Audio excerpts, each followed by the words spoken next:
दुनिया की नजर जब भी वेनेजुएला पर जाती है तो सबसे पहले दिमाग में तेल आता है। लेकिन इस बार कहानी सिर्फ कच्चे तेल तक सीमित नहीं है। हालिया घटनाक्रम ने साफ कर दिया कि वेनेजुएला सिर्फ ऑयल पावर नहीं बल्कि एक ऐसा देश है जो जमीन के नीचे अरबों खरबों डॉलर के खजाने पर बैठा हुआ है। और इस खजाने पर अब खास तौर पर डोनाल्ड ट्रंप की नजर टिक गई है। अमेरिका के सैन्य अभियान, वेनेजुएला के राष्ट्रपति निकोलस और उनकी पत्नी की गिरफ्तारी की खबरों ने दुनिया भर में हलचल मचा दी। इसके बाद ट्रंप का बयान आया जिसने ग्लोबल एनर्जी मार्केट से लेकर जियोपॉलिटिक्स तक को हिला दिया। ट्रंप ने साफ कहा कि अमेरिकी तेल कंपनियां वेनेजुएला में एंट्री करेगी, वहां के तबाह हो चुके ऑयल इंफ्रास्ट्रक्चर को सुधारा जाएगा और अरबों डॉलर का निवेश होगा। सीधा मतलब ये हुआ कि वेनेजुएला के तेल पर अमेरिका का मजबूत कंट्रोल होगा। अब यही ट्रंप के शब्द में कहा जाए तो हम तेल के बिजनेस में हैं, हमारी बड़ी तेल कंपनियां वहां जाएंगी, पैसा लगाएंगी और मुनाफा कमाएंगी। उन्होंने ये भी जोड़ा कि जमीन से निकलने वाला पैसा इतना ज्यादा है कि जो भी खर्च होगा उसकी भरपाई आराम से हो जाएगी। लेकिन सवाल यही है कि क्या ये पूरा खेल सिर्फ तेल का है? असलियत इससे कहीं बड़ी है। वेनेजुएला के पास दुनिया का सबसे बड़ा कच्चे तेल का भंडार बताया गया है। अनुमान के मुताबिक देश में करीबन 303 अरब बैरल तेल मौजूद है। मौजूदा कीमतों पर भी इसकी वैल्यू करीबन 17 ट्रिलियन डॉलर बैठती है। ओरिनोको बेल्ट जैसे इलाकों में जो भारी कच्चे तेल के ऐसे भंडार है जिन्हें ग्लोबल एनर्जी गेम का गेम चेंजर माना जाता है। लेकिन तेल के अलावा वेनेजुएला की जमीन एक और बड़ी कहानी छुपाए बैठी है, जो है सोने की कहानी। बहुत कम लोग जानते हैं कि वेनेजुएला सोने के विशाल खजाने पर भी बैठा हुआ है।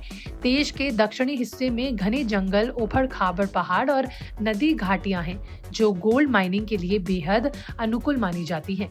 गुयाना शील्ड नाम का इलाका खास तौर पर चर्चा में रहता है। यहाँ की चट्टानों में गोल्ड क्वार्टर्स वेज पाई जा रही हैं, यानी ऐसी चट्टानें जिसमें सोना क्वार्टर्स प्रतिकृति रूप से जुड़े होते हैं। इनमें मौजूदा सोना 70 से 90% तक का शुद्ध हो सकता है। रिपोर्ट्स के मुताबिक वेनेजुएला में 200 से ज्यादा गोल्ड साइट्स हैं जिनकी संभावित क्षमता हजारों टन में आंकी जाती है। इस देश के पूर्व राष्ट्रपति खुद कह चुके हैं कि वेनेजुएला के पास कॉल्टन का विशाल खजाना है। इस वजह से उन्होंने इसकी सुरक्षा के लिए हजारों सैनिक तैनात किए थे। सवाल उठता है कि इस पूरे घटनाक्रम का असर भारत और खास तौर पर भारतीय बाजार पर कैसा पड़ सकता है। भारत दुनिया के सबसे बड़े सोने उपभोक्ताओं में से एक है। जैसे ही दुनिया में जियोपॉलिटिकल तनाव बढ़ता है, निवेशक सुरक्षित निवेश की तरफ भागते हैं और सबसे पहली पसंद होता है सोना। अगर वेनेजुएला संकट और अमेरिका के एक्शन से ग्लोबल टेंशन बढ़ती है तो अंतर्राष्ट्रीय बाजार में सोने की कीमतें तेजी से ऊपर जा सकती हैं। इसका सीधा असर इंडियन मार्केट पर पड़ेगा। आपको बता दें कि भारत में गोल्ड की कीमतें और महंगी हो सकती हैं और जिससे ज्वेलरी खरीदना और भी बोझ बन सकता है और मांग कुछ समय के लिए दबाव में भी आ सकती है।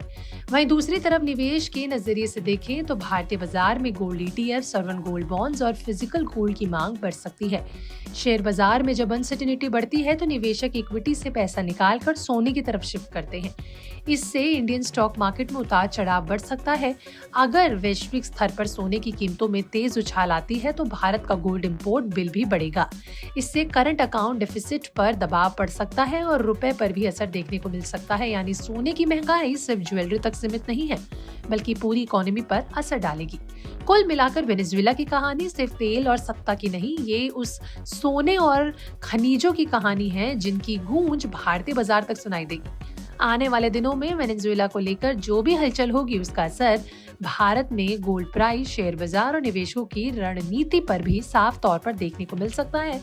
आपका इस पर क्या कहना है? कमेंट सेक्शन में लिख के बताइएगा और ऐसे ही अपडेट्स के लिए बने रहे हमारे साथ।